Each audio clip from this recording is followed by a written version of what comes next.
same arguments that were in 1963-65 are prevailing between a central government and devolution, and between the people and landmass.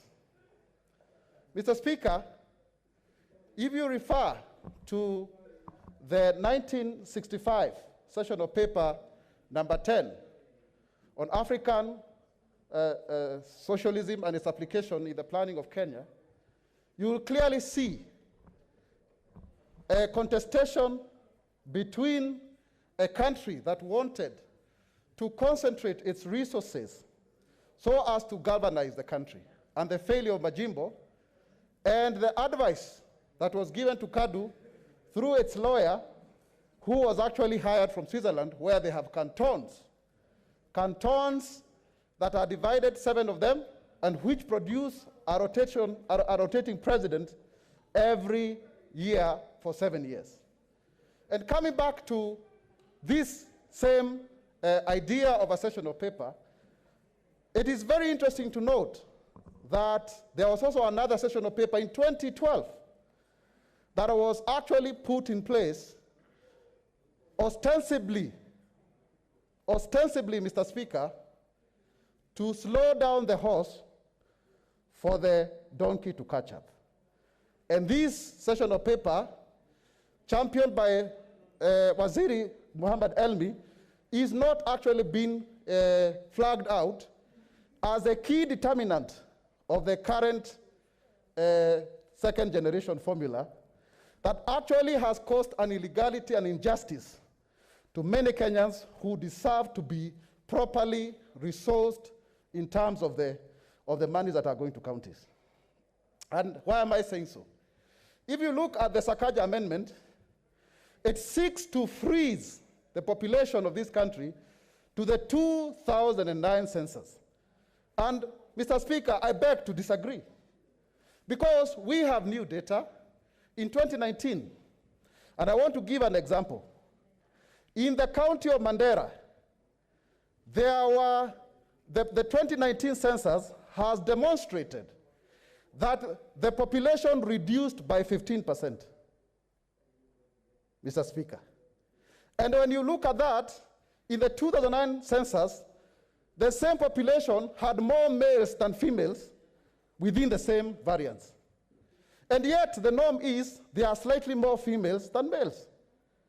If you combine the population of Wajir, Mandera, and Garissa, you get a total population of 2,490,000 people.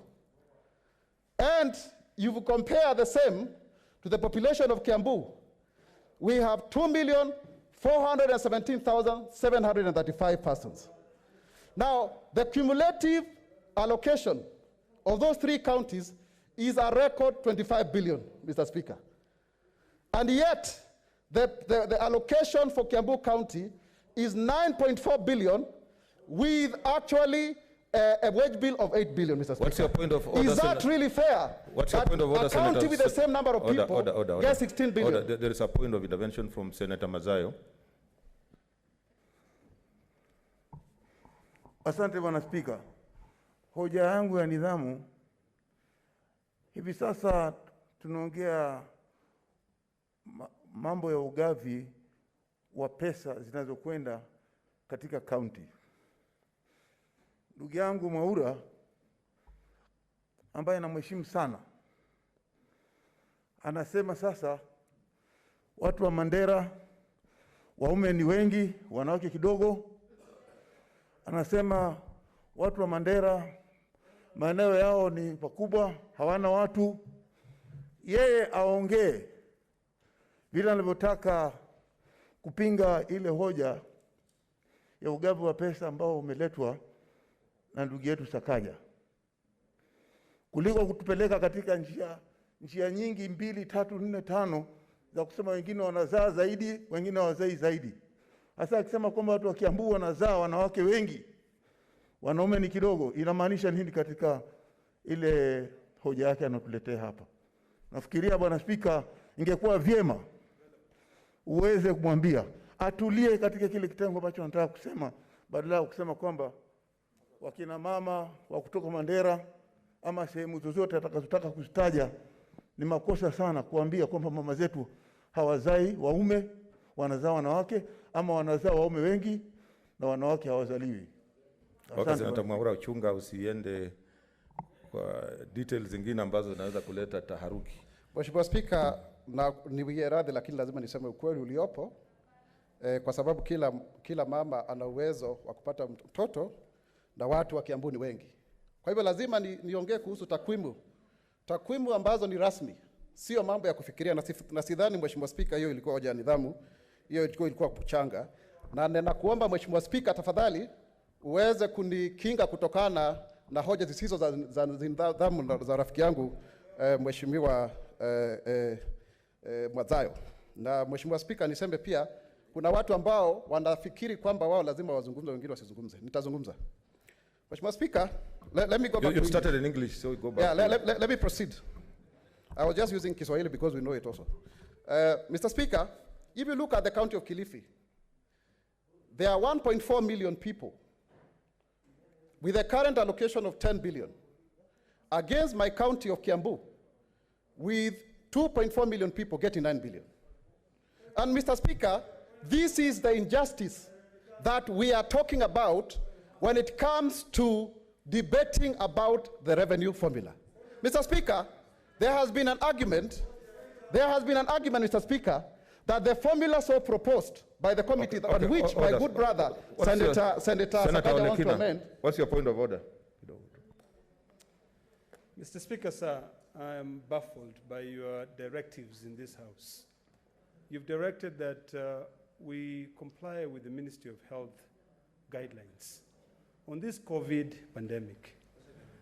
My dear brother, you can be emotive as you want, but we must protect other people who are here.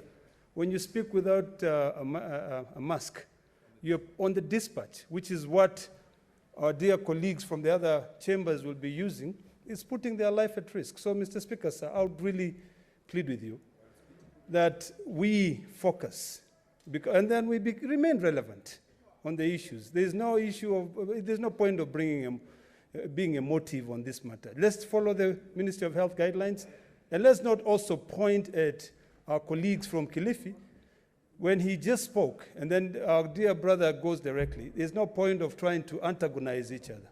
Thank you, Mr. Speaker, sir. Okay, order. I'm directing that if you'll speak without a mask, I will order you to sit down. I can see a point of order from Senator Mohamud.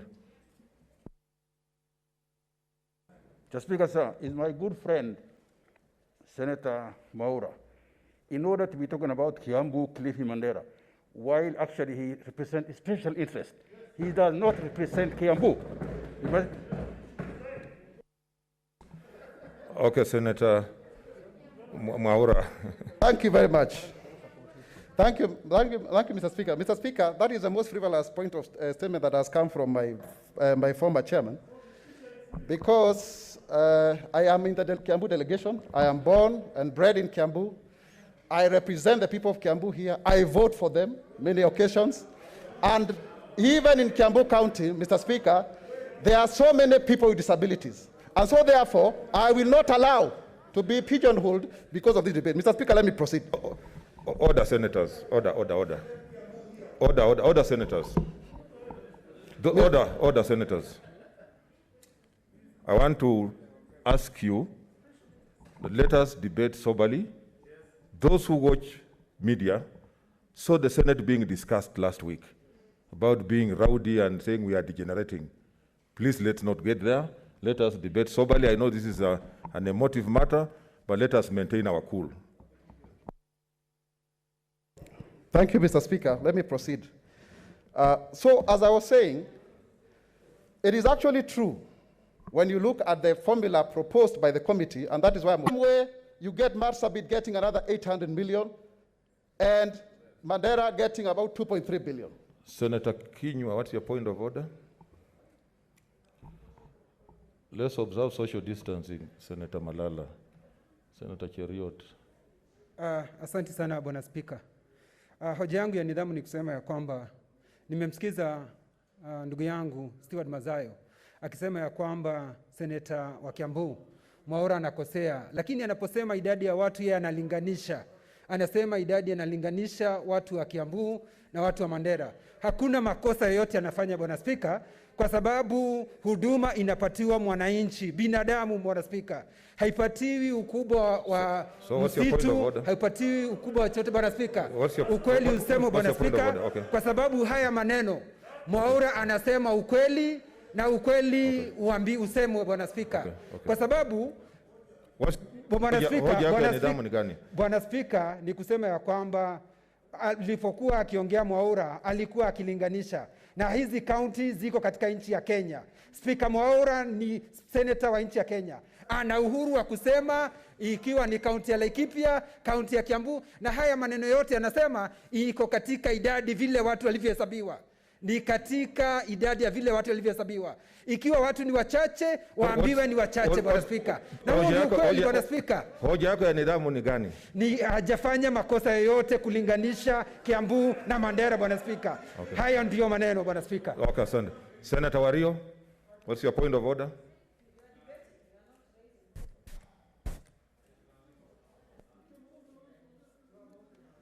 Asante Mheshimiwa Spika kwa kunipatia fursa hii.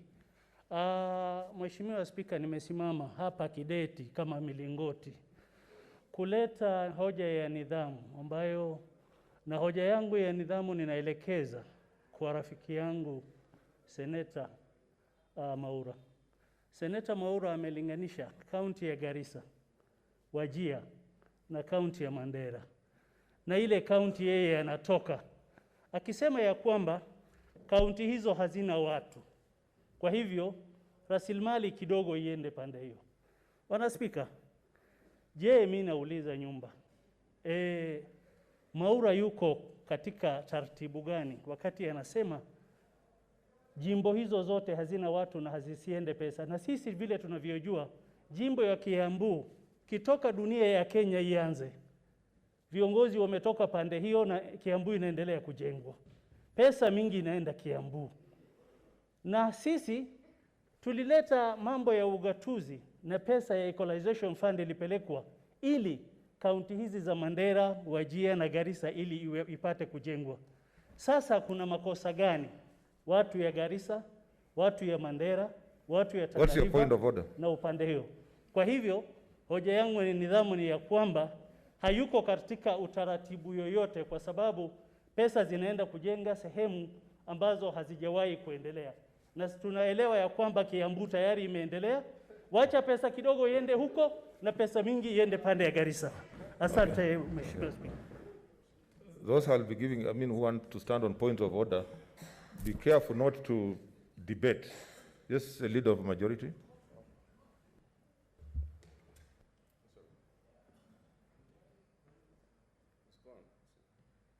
Speaker, just to help with that matter. Speaker, I think once a point of order goes beyond 1 minute or 2 minutes, it's no longer a point of order. The Speaker, a point of order should be in a question form. Is so and so in order to do such and such? But if it is not there, Mr. Speaker, there's no need for that person to proceed, because we are trying to find out what is out of order in the House. And so, Mr. Speaker, I just ask that we really ask people not to use the pretext of points of order to debate or to argue. Thank you, Speaker. Okay, Senator Mwaura, proceed. Thank you, Mr. Speaker. Mr. Speaker, those are points of arguments. They are not points of orders. And I'm very glad because my good friend Senator Wario has just confirmed what I have been saying, that the whole idea of the second generation formula was to punish certain counties because of their population, ostensibly because they have produced presidents and they are developed. Senator Wario, I would want to invite you to come with me to Kiambu County. And you see the kind of squalor and poverty where land has been divided to the point that it is not viable anymore. When you see people, like where I come from in Ruiru constituency, with a population of 490,120 people, getting the same CDF as you, yet actually our one constituency has more people than even some counties. So that even when you are getting bursary, you only get 2,000 when your counties are giving over 100,000 or 30,000. This is the inequality that we are talking about. And we cannot engage, Mr. Speaker, in some form of tortuous, convoluted, retributive justice, where you want to cure one form of marginalization by creating another. I don't believe in that Kenya. I believe in a Kenya that is fair, that says, yes, there could be some historical injustices, but they can be cured through the proper operationalization of Article 204 under the Equalization Fund. I believe in a Kenya where there is equality of vote, so that one senator does not represent 2.4 million people, and another senator is representing 143,000 people. I believe in a country where everybody has got equal opportunity, and that those who come to equity must come to equity with clean hands, that they may not want to perpetuate the very barriers that kept them at the margins. This formula is not about torturing others because of perceived historical injustice. And let me put it very clearly, Mr. Speaker. If the chairman of the cattle dip in your area comes from your village, does that mean all your cows do not have ticks, that they are all healthy? Mr. Speaker. Mr. Speaker, I want also to give another example.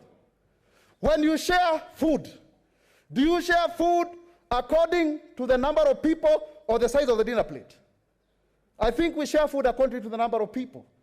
We have an ideological underpinning that is fomenting this debate. And this debate is being fomented on the basis of either nationalism or Kantoism. And we must ask ourselves, what is exactly the design of our devolution? Because, Mr. Speaker, when I look at the Bomas draft, it had proposed to have 14 regions and 74 districts. But the current formula divided further to 47 districts. And so therefore, to 47 districts in 1991, which became the counties. And so therefore, Mr. Speaker, it has not been able to resolve the issue of the allure of the presidency. And that is why you heard my good brother, the Senator Wario, saying that because you've had the presidency, we in Central Kenya would want to tell you here and now that having the presidency is not a panacea to the common problems of Wanjiko, Mwaura, Otieno, and Kaleche.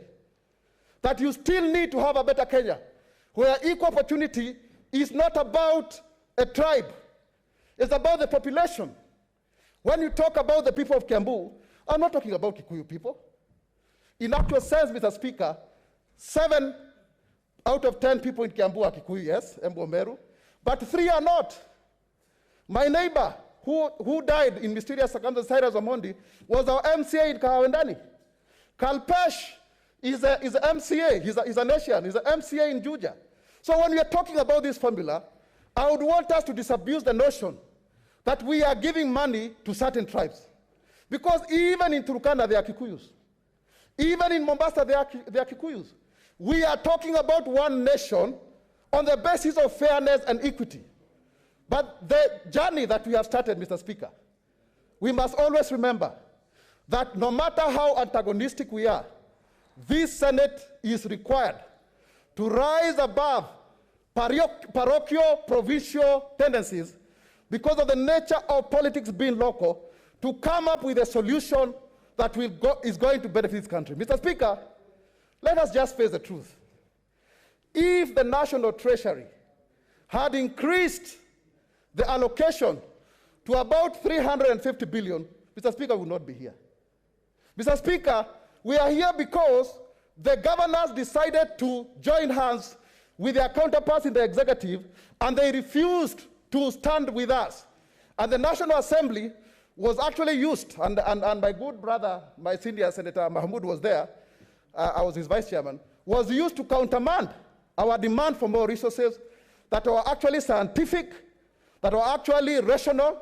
And I want to say without fear of doubt that this Senate cannot therefore support the formula of Senator Johnson Ada Sakaja, who was voted overwhelmingly by the people of Nairobi, majority of them who come from Mount Kenya region, to actually come up with an arbitrary figure of 270 billion to freeze the population of this country and therefore deny roads, water, health, electricity to our people who need it most. Mr. Speaker, as I conclude. Your time is up. Senator Kabaka.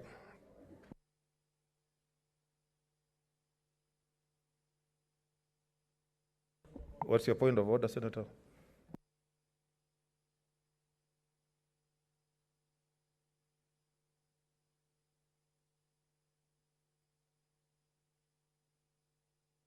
Yes, Senator. Mr. Speaker, I just wanted to remind you that you had earlier given directions that in the course of Senator Mwaura's contribution, you'll guide us on at what time Senator Linturi presents his amendment.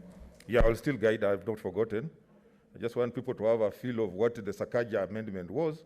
Then I will be allowing at an appropriate time the amendment by Senator Linturi. Senator Kabaka.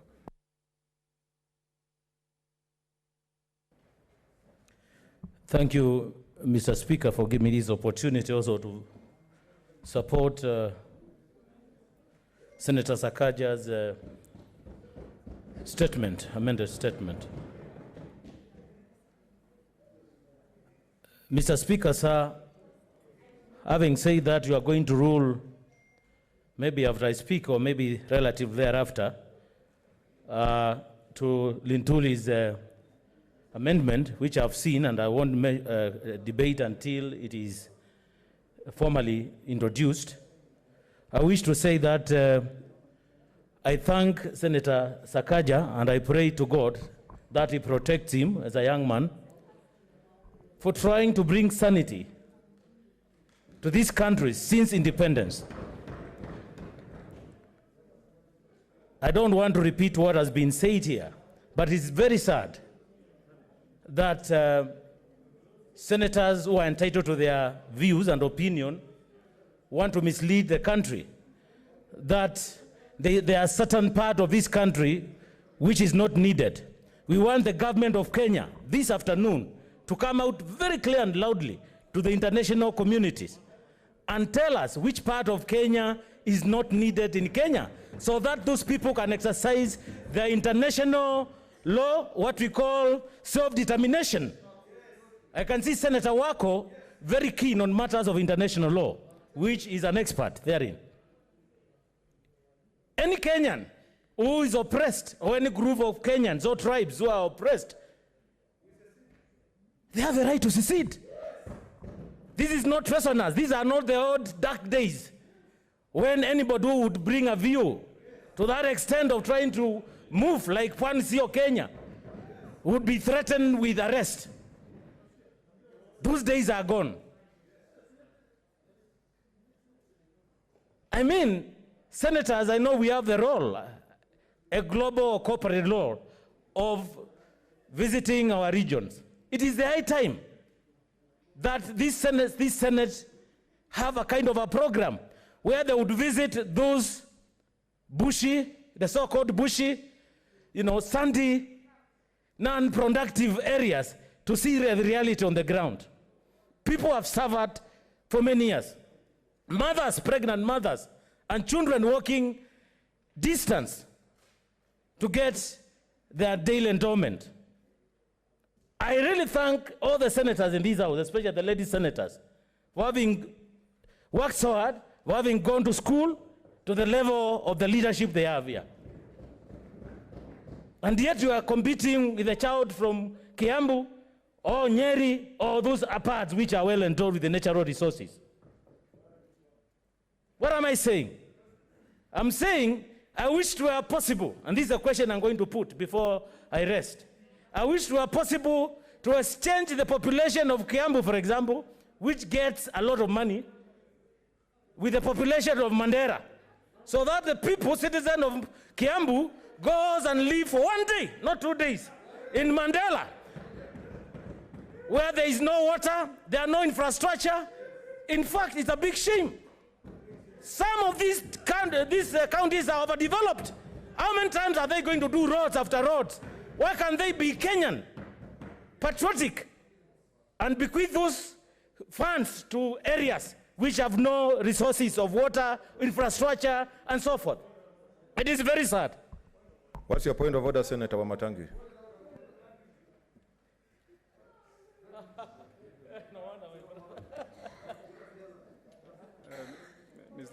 Mr. Speaker, I seek your guidance. Is the Senator for Machakos, Senator Kabaka, a renowned lawyer and a very knowledgeable man. And I remember Senator Kabaka the other day, Mr. Speaker, telling this House Senator Mwaura, please observe. how qualified he is, Mr. Speaker. I remember Senator Kabaka stopped short and he said it on the floor of this House that he could even go and bring his certificates for people in this House to know that he's just not a nobody. He has got a PhD and other qualifications. But Mr. Speaker, is he in order to make the kind of remarks he's made, Mr. Speaker? What's out of order? Yes, sir. No, it's on a point of order. I'm on a point of order. Mr. Speaker, Senator Kabaka refers to the people of Kiambu, one, as overdeveloped, as overendowed. Mr. Speaker, Mr. Speaker, no, he's on a point of order. On a point of order. And Mr. Speaker, I think it's a high time senators also learn not only to be patient but to be courteous. I'm on a point of order. At any one time, any senator can raise their matter. I'm the senator for Kiambu, elected by the people of Kiambu. I know the realities of the people of Kiambu. And so, Mr. Speaker, I have a right to correct any senator who puts facts wrong, Mr. Speaker. Order, Senator Wamatangi. The people of Kiambu are equally Senator Wamatangi. Needy like any other. I want to order, Senator Wamatangi. Thank you, Mr. Speaker. I want to repeat. When you come here, tell me what is out of order. You will get an opportunity to put your case. Your opinion. Everybody has an opinion. Let us respect. You may differ with the opinion, but I'll give you an opportunity to disagree on the floor of the House from where you are. So when you come on a point of order, tell me what's out of order. So let's proceed. Are you through? Okay. What's the point of order, Senator? Mr. Speaker, I just sat down to give you time, Mr. Speaker, because you ordered me. So what's your point of order? No, my point of order was very simple, Mr. Speaker, that the senator for Machakos is misleading the House, that he is giving information that he is not privy to, that he does not know about, Mr. Speaker, that he is just making insinuations and innuendos to hype emotions, Mr. Speaker, but not on facts. He must be factual, and when he says that people are overendowed, the least he would do is to prove that they are, Mr. Speaker. Order, Senator. He's misleading. Senator Wamatangi. Yes, Senator Murkomen, what's your point of order? Oh, okay, let me give Senator Murkomen, then I come to you. Mr. Speaker, I don't know if I'm in order to request you from your chair, Mr. Speaker, to regulate the debate in the House from turning to be a tribal conversation. Mr. Speaker, the rest of the country is watching. We are beginning to talk about our tribes, where our tribes live, what our tribe is getting. And Mr. Speaker, we are contributing to the polarization of the nation. Am I in order, Mr. Speaker, to request you from your chair to give firm and clear directions and stop a senator who may want to direct us to this conversation about Giriamas, Somalis, Kalenjins, Luos, Kikuyus, and all those. And Mr. Speaker, just speak about what is devolution and what it means for our counties, so that then we carry everybody along as a country and we become the sober house we have always argued that we want to be. Senator Ledama. Mr. Speaker, mine is to try and assist the House in moving forward. And I rise on point of order number 93, which is on the procedure of a point of order. Mr. Speaker, sir, I'd like to beseech you that whenever any senator rises, for him to note the point of order that he's standing on, as stipulated by Standing Order 93, which, if you allow me, I'll read. Any senator may raise a point of order at any time during the speech of another senator, stating that the senator raises a point of order and that the senator shall be required to indicate the standing order upon which the point of order is based. So, Mr. Speaker, sir, once we follow that, we'll be able to stop all these shenanigans of interruptions, of gagging people from saying what they want to say. And I think we can be able to conclude the debate today. Thank you, Mr. Speaker. Okay, and that's what I've said, Senator Kabaka. Finish.